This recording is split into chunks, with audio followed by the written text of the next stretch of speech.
अस्थियां जो डूबी नहीं, बनी बदले की पुकार। लोभ में अंधा अमित भूल गया हर एक प्यार। जलेबी की मिठास में छुपा जहर का वार। अवनी की सांसें थमी, टूट गया संसार। अफवाहों का घर नहीं, पापों का था द्वार। लोटे की राख में उठी सच्चाई की धार। जिसने मौत लिखी थी अपने ही हस्ताक्षर, सूद समेत लौटा कर्म, चटक गई उसकी कंठधार।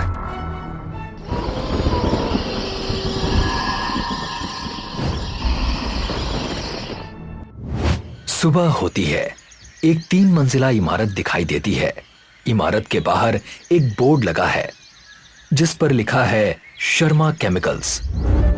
इमारत के अंदर अमित अपने कैबिन में बैठा है। वो फोन पर सतीश से बात कर रहा है। सतीश एक रियल एस्टेट ब्रोकर है। दोनों किसी प्रॉपर्टी के बारे में चर्चा कर रहे हैं। हाँ ठीक है, मुझे इस प्रॉपर्टी को जल्द से जल्द बेचना है। मैं नहीं चाहता कि इसमें अब और देर हो। सर, काम हो जाएगा, पर कोई एडवांस मिल जाता तो। वो सब काम होने के बाद, काम के बिना मैं एक फूटी कौड़ी भी नहीं देने वाला। सर, मैं कोशिश तो पूरी कर रहा हूं, पर आपके घर के बारे में यहाँ अफवाह फैली हुई है। हाँ, मैं जानता हूं कि सब कहते हैं कि वहां पर भूत है, तो क्या? सतीश, मुझे और तुम्हें ये अच्छे से पता है कि भूत वूत जैसी कोई भी चीज नहीं होती। मैं खुद 3 हफ्ते पहले वहां गया था। इन सब बातों पर ध्यान देना बंद करो और जल्द से जल्द किसी कस्टमर को फाइनल करो। जी सर। अमित फोन काट देता है। वो अपना ध्यान फिर से काम पर लगाता है और लैपटॉप पर काम करने लगता है। दूसरी तरफ सतीश गेट से अंदर आता है। वो पत्थरों से बने रास्ते पर चलते हुए मुख्य दरवाजे की ओर बढ़ता है। क्या है ये सर, कभी काम करके दो, काम करके दो। अरे, बिना पैसों के भी भला कोई काम करता है क्या? हमेशा का यही लगा रखा है। सतीश दरवाजे के पास रुकता है और दरवाजा खोलता है। सतीश अंदर जाता है। जगह जगह धूल जमी हुई है। वो चारों ओर नजर दौड़ाता है। वो फर्नीचर और कमरों को ध्यान से देखता है, कहीं कोई नुकसान तो नहीं है। फिर वो सीढ़ियां चढ़कर पहली मंजिल पर जाता है। एक कमरे में प्रवेश करता है। वो अलमारी खोलता है और अंदर उसे एक गोल निशान दिखाई देता है जहां धूल नहीं जमी है। वो कुछ पल के लिए सोच में पड़ जाता है, लेकिन फिर उस बात को नजरअंदाज करके अलमारी बंद कर देता है। जैसे ही वो मुड़कर दरवाजे की ओर बढ़ता है, पीछे से अलमारी का दरवाजा अपने आप खुल जाता है। ना वहां हवा चल रही है, ना ही कोई आसपास है, फिर भी दरवाजा अपने आप खुल जाता है। सतीश डर जाता है। वो धीरे धीरे वापस अलमारी की ओर बढ़ता है। माहौल अजीब और डरावना लगने लगता है। वो हिम्मत करके दोनों हैंडल पकड़ता है और अलमारी फिर से बंद कर देता है। वो पीछे देखता है कि कहीं कोई छिपा तो नहीं है, लेकिन वहां कोई नहीं होता। जैसे ही वो मुड़ता है, उसके सामने एक औरत का भूत खड़ा होता है। उसकी आंखें सफेद हैं और आंखों से खून के आंसू बह रहे हैं। वो जोर से चीखती है। शाम को अमित घर लौटता है। वो आकर सोफे पर बैठ जाता है, अपने पैर सामने रखी सेंटर टेबल पर रख देता है और सिर पीछे टिकाकर थोड़ा आराम करता है। तभी किचन से आरती बाहर आती है। उसके चेहरे पर तनाव साफ दिखाई देता है। अमित, बोलो। प्रयागराज से कॉल आया था। क्या हुआ? सतीश। क्या हुआ उसे? सतीश की डेड बॉडी हमारे घर पर मिली है। क्या बक रही हो? कैसे? ज्यादा कुछ पता नहीं चल पाया। पुलिस का कहना है कि उसकी बॉडी में किसी भी तरह के कोई निशान नहीं मिले हैं, पर बस खून में एट्रोफी है। और अमित की आंखें अचानक चौड़ी हो जाती हैं। सतीश का शरीर उसी अलमारी के अंदर पड़ा था। उसका शरीर पूरी तरह सख्त है और उसकी हड्डियां चटक चुकी थी। अमित की आंखें चौड़ी हो जाती हैं। और ये? हाँ, क्या उसे नशे की कोई आदत थी?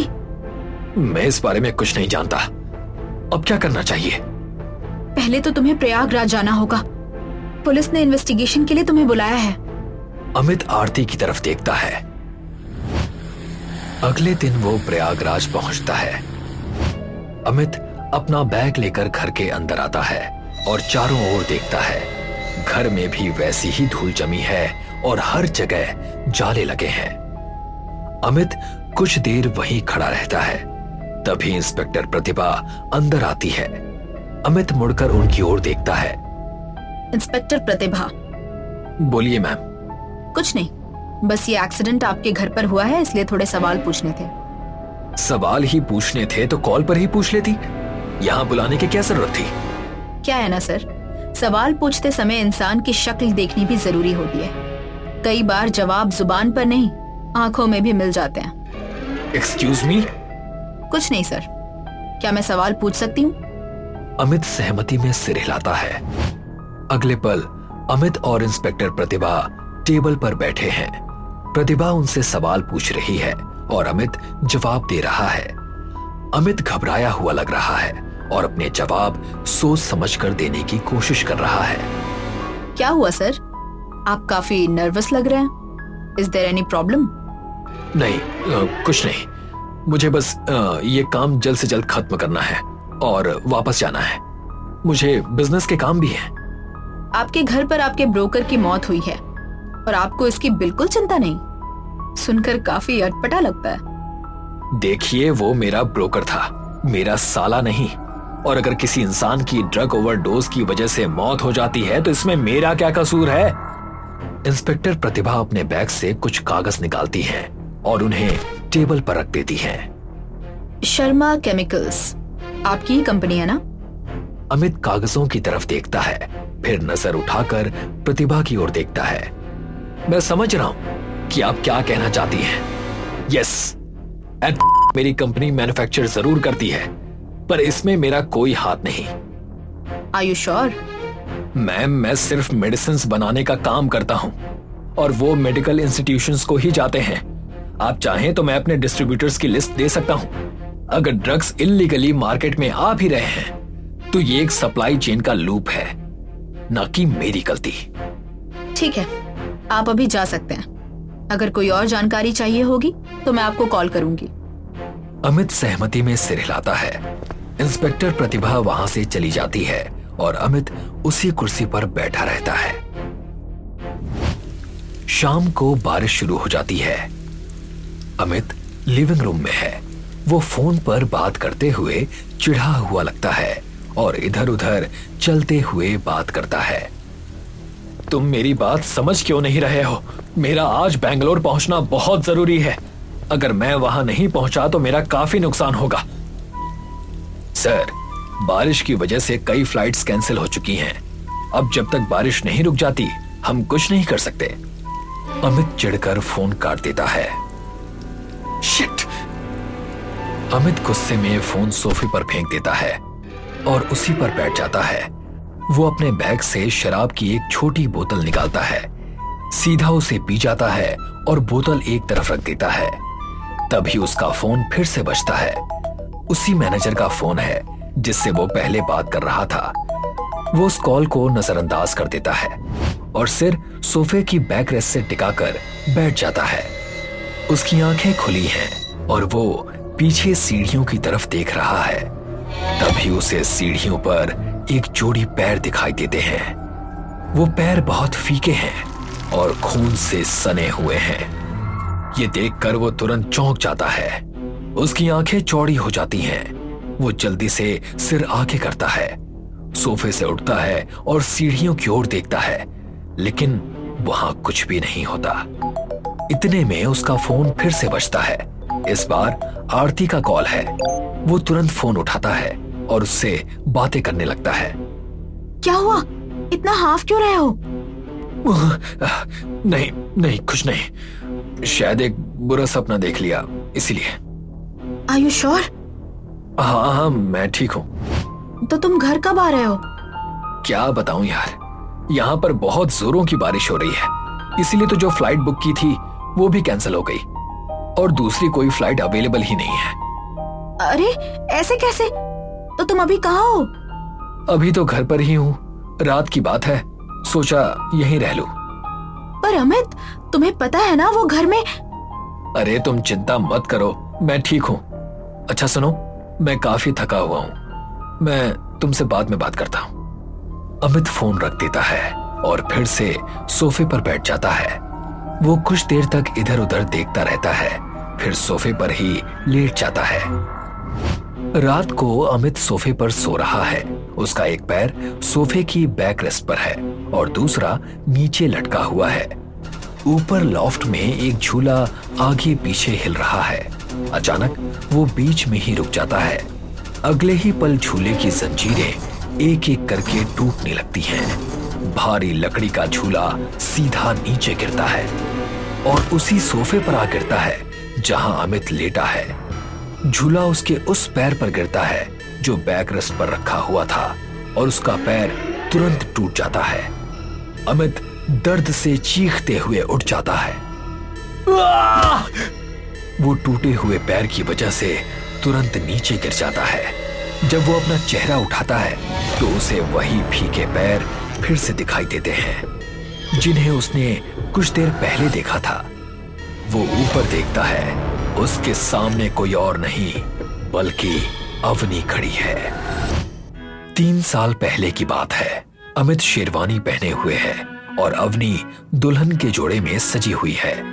दोनों घर के दरवाजे पर आते हैं। अमित पहले अंदर जाता है। वो चावल से भरा एक लोटा लाता है और उसे घर की दहलीज पर रख देता है। अवनी हल्के से उस लोटे को पैर से छूती है और अंदर कदम रखती है। वो अमित की ओर देखती है। अमित उसे गले लगा लेता है और अवनी भी उसे गले लगा लेती है।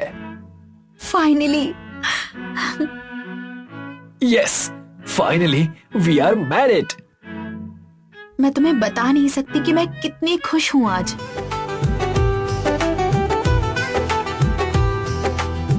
तेरे पास नजरों का इकरार होगा, मोहब्बत के लम्हों का दीदार होगा।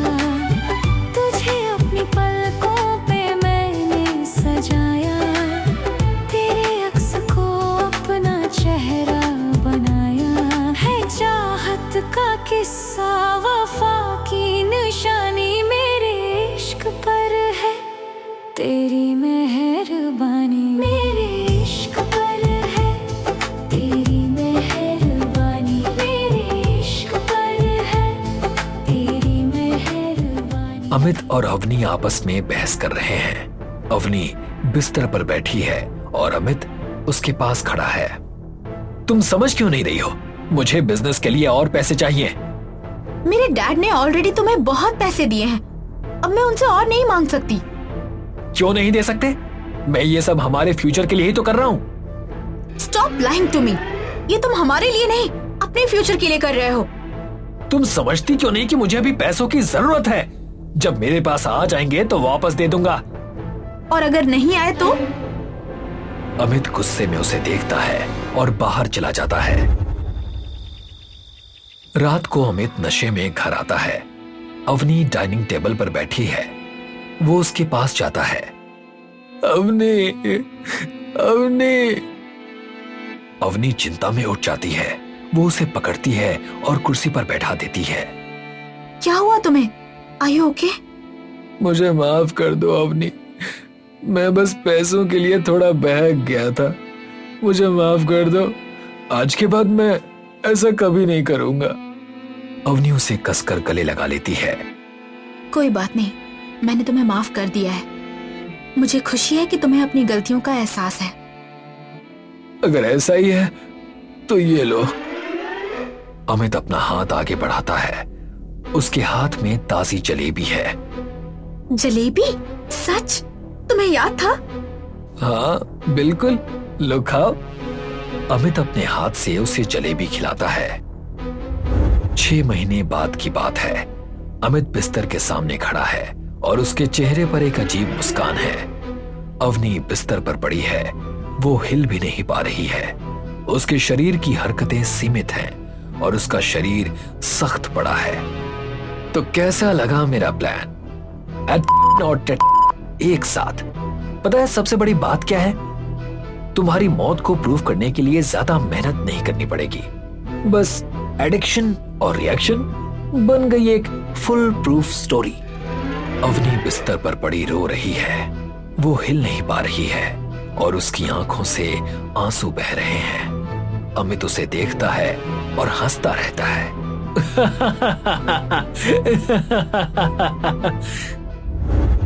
अपने जुर्म को याद करते हुए अमित की सांसें तेज हो जाती हैं। अमित डर भरी आंखों से ऊपर देखता है। अवनी का भूत उसके सामने खड़ा है।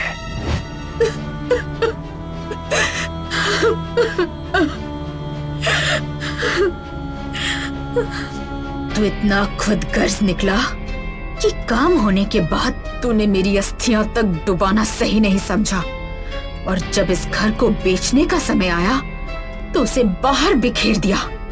तूने अपनी मौत खुद लिखी है और आज ये तुझे सूत समेत मिलेगी। अवनी अपना हाथ आगे बढ़ाती है और अमित हवा में उड़ जाता है।